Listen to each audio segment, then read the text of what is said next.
Salut à toutes et à tous, c'est Bob et aujourd'hui on se retrouve pour une nouvelle vidéo et on va parler de Sébastien Vettel, l'un des meilleurs pilotes de l'histoire de la Formule 1. Pilote très passionné et vraiment apprécié par les fans aujourd'hui, depuis 1 ou 2 ans Vettel passe vraiment une période un peu compliquée.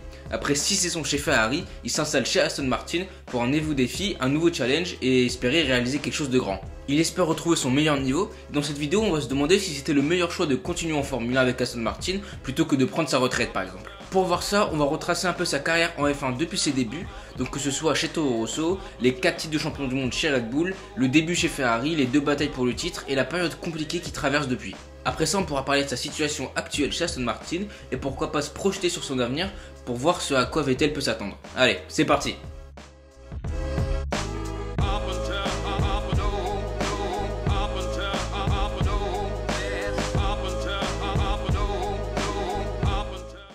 Déjà, avant de parler de sa carrière en F1 en elle-même, il faut savoir que Vettel a eu un succès énorme dans la catégorie de jeunes, tellement qu'il est arrivé super tôt en Formule 1. Maintenant, ça paraît limite normal d'arriver en Formule 1 à 19 ans, mais à l'époque c'était vraiment exceptionnel. Il a battu tous les records de précocité, et pour sa première course avec BMW Sauber, il marque 1 point et devient le plus jeune pilote de l'histoire à marquer 1 point en Formule 1. Donc ça, c'est en 2007, et à la mi-saison 2007, Red Bull le recrute et le place chez Toro Rosso. Il performe assez correctement et donc garde son baquet pour 2008. Et en 2008, il domine Sébastien Bourdais, fait des très bons résultats que ce soit en qualif ou en course, surtout au Grand Prix d'Italie. Mais avant ça, il est officiellement annoncé par Red Bull pour la saison 2009, parce que pour eux, il a vraiment prouvé son talent. Au Grand Prix d'Italie, il fait vraiment une performance incroyable. Déjà, il signe la pole position sous une pluie battante, mais il remet ça en course le dimanche pour gagner le Grand Prix.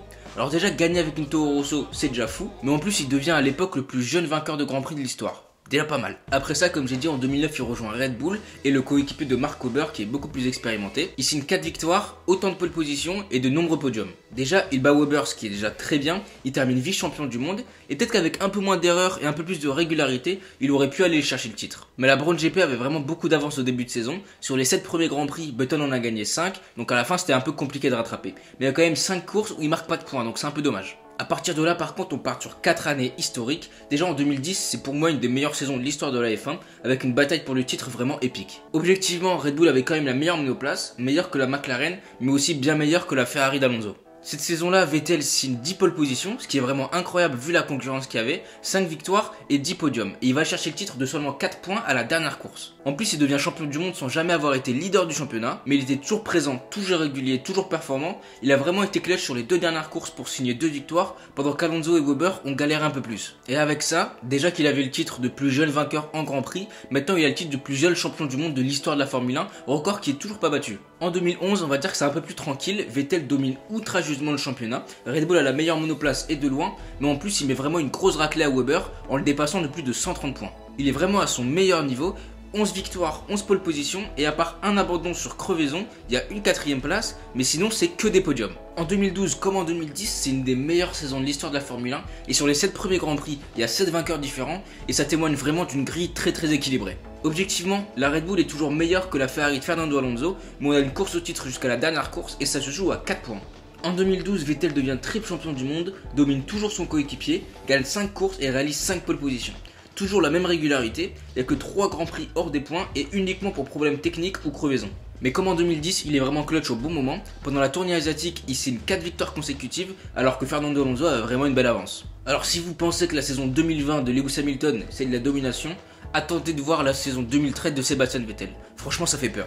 Déjà, il devient quadruple champion du monde à seulement 26 ans, mais sa saison 2013 c'est vraiment la perfection. À part un abandon, il termine toutes les courses sur le podium, dont 13 putains de victoires, et surtout 9 consécutives.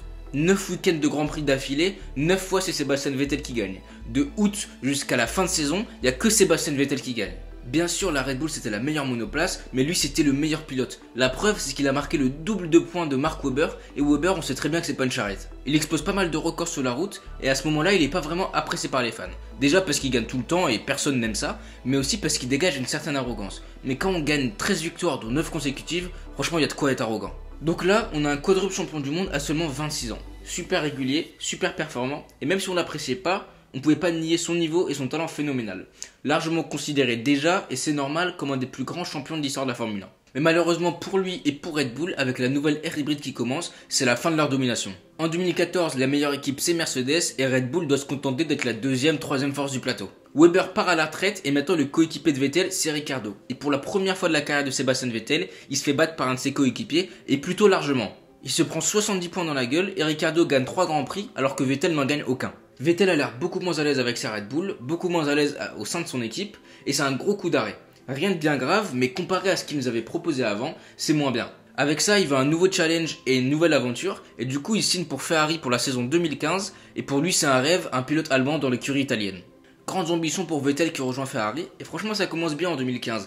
Avec beaucoup d'enthousiasme, c'est très prometteur, mais ils sont clairement pas au niveau des Mercedes. Mais du côté de Vettel lui-même, c'est vraiment une bonne saison. Déjà, il bat largement son coéquipier Raikkonen de 130 points, gagne 3 grands prix et est constamment classé juste derrière les deux Mercedes, mais malheureusement beaucoup trop loin. Donc 3 victoires et 9 podiums c'est vraiment pas mal, et ça donne encore plus d'ambition pour les saisons à venir et la suite de la collaboration. En 2016, c'est une saison sans victoire pour Ferrari comme pour Sebastian Vettel. Et ça c'est parce que les Mercedes ont laissé vraiment que 2 opportunités de victoire pour les autres équipes. Et ces 2 opportunités, c'est Red Bull qui les a saisies. Parce qu'en 2016, Ferrari n'est plus la deuxième force du plateau, mais maintenant c'est Red Bull. Il y a toujours une certaine régularité, ils battent toujours Raikkonen, mais voilà, ils font moins bien qu'en 2015 quoi. Du côté de Vettel, il n'y a pas encore eu l'opportunité de se battre pour le titre avec Ferrari, mais il est toujours performant, donc on va dire qu'il attend son heure. Et en 2017 et 2018, son heure est arrivée, parce que Ferrari arrive avec des monoplaces qui peuvent se battre pour le titre. En 2017, ça commençait très bien, la voiture est performante et Vettel enchaîne les résultats, mais Mercedes gagne la bataille du développement et finit avec une meilleure monoplace, en témoignent les 5 victoires en 6 courses pour Hamilton en fin de saison. Hamilton finit avec 9 victoires et 5 pour Vettel, mais c'est surtout la tournée asiatique qui a plombé les espoirs du titre. Avec de la malchance et quelques erreurs, Hamilton gagne 56 points de plus que Vettel sur seulement 3 courses en Asie, et à la fin il termine avec 46 points d'avance. On va pas se mentir, il y a quelques regrets pour Vettel comme pour Ferrari, tout n'était pas parfait mais au moins ils étaient dans le coup, et ça donne encore plus d'ambition pour 2018. Beaucoup disent qu'en 2018 Ferrari avait la meilleure monoplace, mais moi je trouve pas, et comme en 2017, Mercedes a gagné la bataille du développement. Hamilton a aussi été très clutch en fin de saison en enchaînant les victoires. Vettel termine encore une fois vice-champion du monde alors qu'à la mi-saison il était leader du championnat. Le tournant de la saison pour moi et pour beaucoup c'est l'abandon de Vettel en Allemagne à Hockenheim, il était premier et allait gagner facilement le Grand Prix.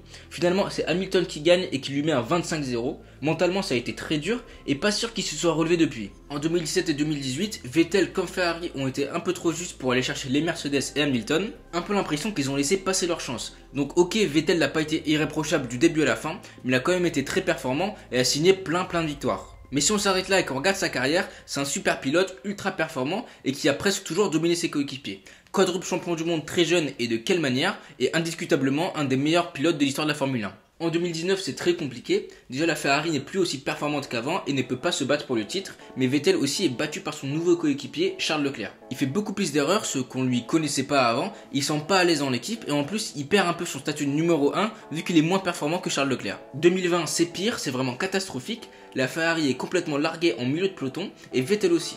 Très sèchement battu par Leclerc en qualif comme en course, il enchaîne les erreurs, n'est pas à l'aise avec sa monoplace, ni dans l'équipe et il n'est pas maintenu par Ferrari pour 2021. C'est là qu'on voit qu'il y a eu un tournant en Allemagne en 2018. Il est passé d'un super pilote super performant qui fait pas d'erreur à un pilote qui fait des têtes à queue une course sur deux et qui manque cruellement de confiance. Il ressent sûrement le besoin de se sentir voulu et aimé par l'équipe, ce qu'il avait plus chez Ferrari. Les 2 chances ratées pour le titre en 2017 et en 2018 ont dû mettre un gros coup au moral et finalement, on va considérer son passage chez Ferrari comme un échec dans la mesure où il n'a pas été capable d'aller chercher le titre, comme Fernando Alonso avant lui. Mais tout n'a pas été toujours bien aligné pour ça. Et en soi, avec Vettel, ils sont quand même revenus au top niveau, au point de se battre pour des victoires. C'est un environnement cruel qui a laissé un gros coup au mental sur Vettel. Quand on a vu que l'aventure Ferrari touchait à sa fin, déjà on a vraiment cru à la retraite, parce que ça se voyait qu'il prenait moins de plaisir, mais qu'il aime pas forcément aussi la Formule 1 d'aujourd'hui. Finalement, il se trouve une place chez la nouvelle écurie Aston Martin, un nouveau challenge. C'est une prise de risque parce que c'est pas une grande équipe, en tout cas pas encore, mais c'était sa meilleure opportunité de rester en Formule 1. Il croit vraiment au projet et il a de bonnes raisons. En 2020, il manque un peu d'essais, mais ça devrait aller de l'avant, même si le premier week-end est vraiment un raté complet. La monoplace Ferrari de 2020 ne lui allait pas du tout, ne lui convenait pas à cause de l'instabilité de son train arrière, mais un châssis comme la Racing Point devrait lui convenir mieux parce qu'elle est plus stable. Même si voilà, la nouvelle Aston Martin semble avoir souffert de la nouvelle réglementation sur le fond plat, un peu comme la Mercedes. Faut vraiment qu'il reparte sur de bonnes bases avec de la confiance, qui minimise les erreurs, qui porte l'équipe et qui redevienne le pilote qu'il était chez Red Bull ou au début de son passage chez Ferrari. J'ai vraiment envie d'y croire, je l'apprécie vraiment. Il n'a pas perdu son talent de quadruple champion du monde comme ça, juste qu'il est moins à l'aise avec les F1 d'aujourd'hui. Vettel est passé du pilote le plus détesté du paddock à un des pilotes que tout le monde veut voir réussir, que tout le monde apprécie, que tout le monde veut voir rebondir. Il n'a pas perdu son talent du jour au lendemain, il faut juste tout aligner, que ce soit lui, sa confiance, l'équipe, etc.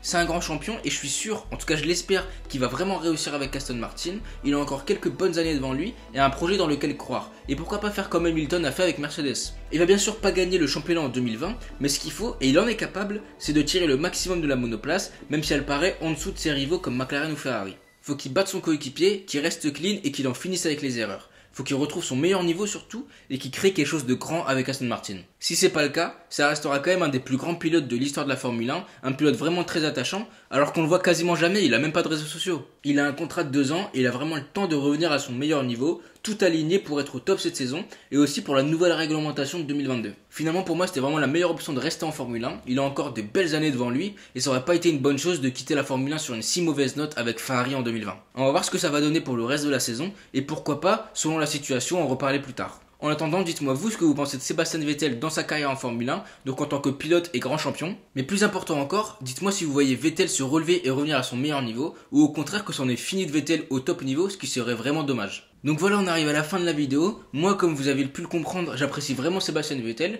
Bon, je l'apprécie pas autant quand il était chez Red Bull et qu'il gagnait tout le temps, mais c'est vraiment un personnage très attachant et j'espère vraiment qu'il va réussir, je crois vraiment en lui. Merci à toutes et à tous en tout cas d'avoir regardé la vidéo. N'hésitez pas à lâcher un like et à vous abonner. On se retrouve dans pas longtemps pour une prochaine vidéo. Salut!